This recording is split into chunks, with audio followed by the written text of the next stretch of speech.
మరో వార్త, నల్ల నేలపై ఎర్ర జెండా. సింగరేణి ఎన్నికల్లో ఏఐటియుసి ఘన విజయం సాధించింది సార్. సాధారణ ఎన్నికలకు ఏమాత్రం తీసిపోకుండా ఇక్కడ రాజకీయం జరిగింది. ప్రధానంగా పోటీ ఏఐటియుసికి ఐఎన్టీయూసీకి మధ్యలో జరిగింది. బీఆర్ఎస్ ఈ ఎన్నికలకు దూరంగా ఉంది. ఇక్కడ విషయం ఏంటంటే సార్, రీసెంట్గా వచ్చిన అసెంబ్లీ ఫలితాలకు కాస్త భిన్నంగా ఇక్కడ ఫలితాలు వచ్చాయి. కాంగ్రెస్ అనుబంధ సంస్థ ఐఎన్టీయూసీ గెలవలేదు, ఏఐటియుసి గెలిచింది. ఎలా అంటారు? ఈ రాజకీయ పర్యవసానం ఏంటి? అసలు ఒకటి, బీఆర్ఎస్ పోటీకి దూరంగా ఉన్నది నిజం కాదు. బీఆర్ఎస్ అనుబంధ తెలంగాణ బొగ్గు గని కార్మిక సంఘం ఈ గుర్తింపు సంఘ ఎన్నికల్లో పోటీ ఉంది. అసలు ఏ సంఘము దూరంగా ఉండదు. సింగరేణి ఎన్నికల ప్రక్రియ ఏంటంటే 13 సంఘాలు గుర్తింపు కొరకు పోటీ పడ్డాయి. అందువల్ల ఒక సంఘం దూరంగా ఉండడం అనేది ఉండదు.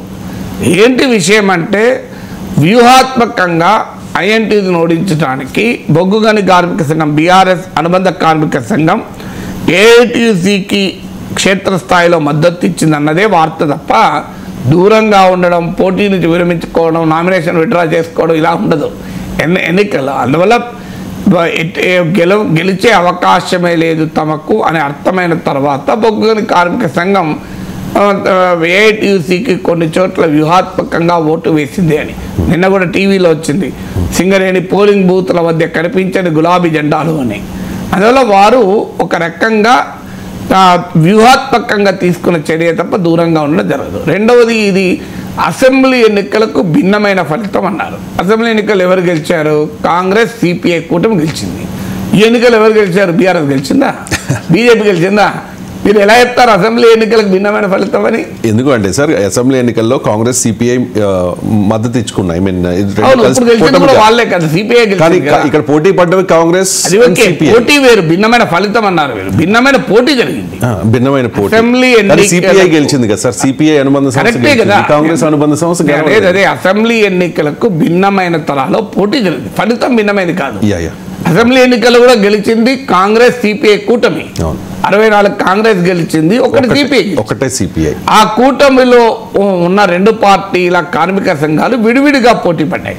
పోటీ వారి మధ్యన జరిగి వాళ్ళలో ఒకరు గెలిచారు. అందువల్ల కాంగ్రెస్ ఓడిపోయినా తన మిత్రపక్షమైన సిపిఐ గెలిచింది. అసెంబ్లీ ఎన్నికల్లో 64 కాంగ్రెస్, 1 సిపిఐ. అందుకే అంటున్నా, మీకు కాంగ్రెస్ సిపిఐ కూటమే అసెంబ్లీ ఎన్నికల్లో గెలిచింది. కాంగ్రెస్ మిత్రపక్షమైన సిపిఐ సింగరేణి ఎన్నికలు భిన్నమైన ఫలితం అంటే ఎట్లయితుంది? బీజేపీ అనుబంధ కార్మిక సంఘమో బీఆర్ఎస్ అనుబంధ కార్మిక సంఘం గెలిస్తే అది భిన్నమైన ఫలితం అంటాం. సో అసెంబ్లీ ఎన్నికల్లో ఓడిపోయిన బీఆర్ఎస్ ఇక్కడ కూడా ఓడిపోయింది కదా, ఇంకెక్కువ ఓడిపోయింది. ఇక్కడ అసెంబ్లీ ఎన్నికల్లో 2వ స్థానంలో ఉన్న బీఆర్ఎస్ ఇక్కడ 3వ స్థానానికి నెట్టివేయబడ్డది. ఇంకా మరి అది భిన్నమైన ఫలితం ఎట్లా అవుతుంది? అసెంబ్లీ ఎన్నికల్లో ఉత్తర తెలంగాణలో ప్రభావం చూపిన బీజేపీ ఈ ఎన్నికల్లో కనిపించలేదు కదా. ఇప్పుడు సింగరేణి ప్రాంతంలో బీజేపీ ఉమ్మడి ఆదిలాబాద్ జిల్లాలో కూడా బీజేపీ గెలిచింది. సో ఇక్కడ లేదు కదా మరి బీజేపీ. ఇప్పుడు ఇక్కడ సింగరేణి ఎన్నికల్లో బీజేపీ పేరు కూడా నిలవలే కదా.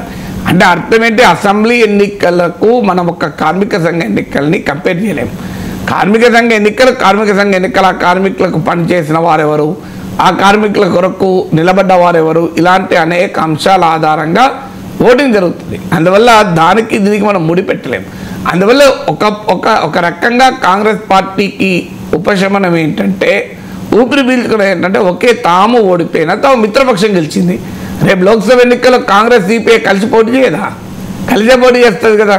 రేపు ఇండియా కూటమిలో భాగమే కదా, ఇండియా కూటమి గెలిచింది కదా సింగరేణి ఎన్నికల్లో అని కాంగ్రెస్ వాళ్ళు సముదాయించుకోవడానికి ఉపయోగపడుతుంది. వాస్తవంగా కాంగ్రెస్ దీన్ని ముందుగా సీరియస్ తీసుకోలేదు.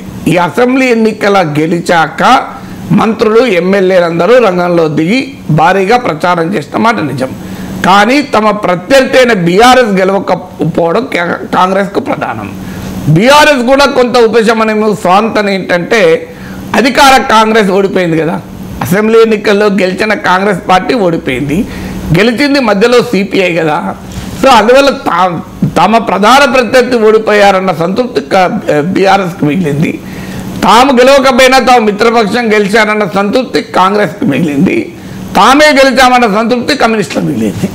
అందువల్ల సింగరేణి కార్మికులు 3 పార్టీలకు సంతృప్తికరమైన ఫలితం ఇచ్చారు. బీజేపీకి సో తమ ప్రధాన ప్రత్యర్థి అయిన కాంగ్రెస్ ఓడిపోయినందుకు బీఆర్ఎస్ ఆనందపడుతుంది. తాము ఓడిపోయినా తమ ప్రధాన ప్రత్యర్థి గెలవలేదు, తమ మిత్రపక్షమే గెలిచింది కదా అనే సంతృప్తి కాంగ్రెస్కు. సో కమ్యూనిస్టులు లేరు, వామపక్షాలు ఎక్కడ అడ్రస్ లేదు అని విమర్శకులు అంటున్న సమయంలో నల్ల నేలపై ఎర్ర జెండా అని చెప్పి పత్రికల్లో పతాక శీర్షికలు వచ్చాయి. ఇది కమ్యూనిస్ట్ అభిమానులకు ఉత్సాహపరుస్తుందా లేదా? సో మీరు ఇలా పేజ్ 1లో నల్ల నేలపై ఎర్ర జెండా ఎగిరింది అన్నప్పుడు ఎర్ర జెండాను అభిమానించేవారు పులకరించిపోతారు కదా. సో కమ్యూనిస్టులు ఎక్కడ అంటే ఇప్పటికీ కష్టజీవుల్లో, కార్మికుల్లో ఎర్ర జెండా పట్ల ఆ సానుకూలత ఉన్నదని ఎన్నికలు రుజువు చేశాయి కదా. సో అందువల్ల ఆ రకంగా వారు ఆనందపడ్డారు. ఇక లేనిది ఎవరు అంటే బీజేపీకి ఆనందం. అక్కడ బీజేపీ లేదు, పోటీలోనే లేదు కనుక ఆనందం లేదు, బాధ లేదు. వాళ్ళు పోటీ చేస్తే కదా సమస్య. వాళ్ళు అక్కడ పోటీలో ఉన్నారు, పోటీలో లేరని నేను అన్నాను, కానీ వాళ్ళు ఆడ ప్రభావమే లేదు మొదటి నుంచి కూడా. సో ప్రభావమే లేదు కనుక చర్చ కూడా లేదు కదా. Right sir. ఒక 11 నియోజకవర్గాలు, అసెంబ్లీ నియోజకవర్గాల్లో ఈ ఏరియా సింగరేణి ఏరియా అంతా విస్తరించి ఉంది కాబట్టి సో దీని పర్యవసానాలు లోక్సభ ఎన్నికల మీద ఎంతవరకు ఉండవచ్చు? అంటే ఇప్పుడు 5 లోక్సభ సీట్లలో ఈ ప్రాంతము సింగరేణి ప్రాంతంలో 5-6 లోక్సభ సీట్లు ఉంటాయి. ఇప్పుడు మీకు పెద్దపల్లి లాంటి సీటు ఇలా మీకు ఉంటాయి. సో ఇక్కడ మళ్ళీ అదే కాంగ్రెస్ సిపిఐ కలిసి పోటీ చేస్తుంటే ఇక ప్రభావం ఏంటి?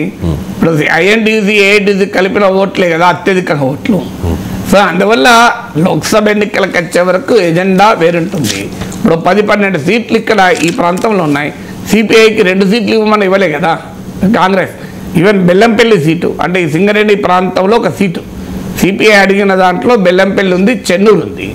ఈ 2 సీట్లు కూడా సింగరేణి ప్రాంతంలో ఉన్నాయి. ఇప్పుడు ఎన్నికలు జరిగిన సింగరేణి ప్రాంతంలోనే సిపిఐ అడిగిన సీట్లు ఉన్నాయి. ఆ 2 సీట్లు సిపిఐకి ఇవ్వడానికి కాంగ్రెస్ నిరాకరించి ఒక్క కొత్తగూడెం మాత్రం ఇచ్చాడు. అది సింగరేణి హెడ్ క్వార్టర్స్. అక్కడ సిపిఐ రాష్ట్ర కార్యదర్శి ఏఐటీసీ నాయకుడు అయినటువంటి కూనేనేని సాంబశివరావు గెలిచారు. సో అందువల్ల సింగరేణి ప్రాంతంలోనే గతంలో 2 సీట్లు సిపిఐ అడిగింది, ఇవ్వలేదు. అందువల్ల లోక్సభ ఎన్నికలకు ఇది పెద్ద ప్రామాణికం అవుతుందని అనుకోను.